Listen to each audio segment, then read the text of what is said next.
Hello from Pilates No Sara in Costa Rica. I'm bringing you another exercise from my book, Pilates for Rehabilitation.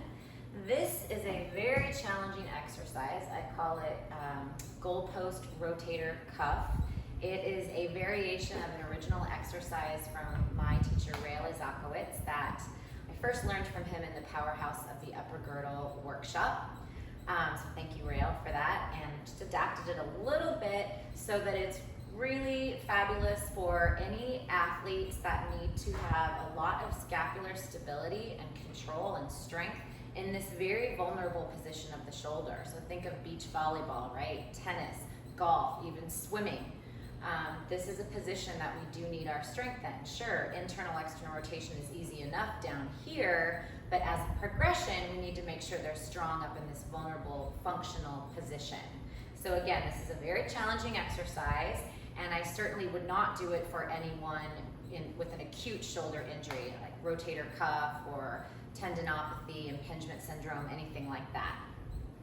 But what we're going to do is I have it on a very light spring. I have it on a half a spring. I might even advise starting this one with just a yellow, just a quarter of a spring to just kind of get the mechanics down. I'm going to hold on to the inner loop or the handles if you have handles. I'm in a long sit position, sitting up nice and tall. Arms are at shoulder height, and I want to keep them there. That's important. First move is I'm going to pull back into what I call a goalpost or a cactus position, making sure that my elbows and my arms stay at this 90 degrees.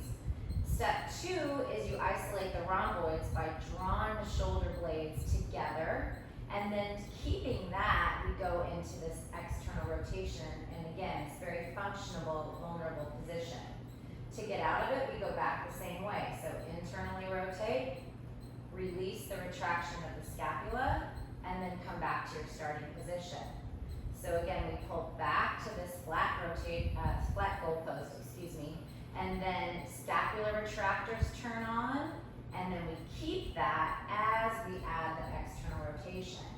Then we go into internal rotation. We can then release the shoulder blades and then come forward. Putting it all together.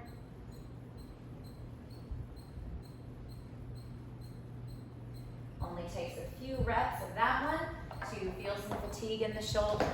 So give it a shot. I hope you like it. If you want more details, contraindications, indications, objectives, etc., can be found on page 120 of Pilates for Rehab.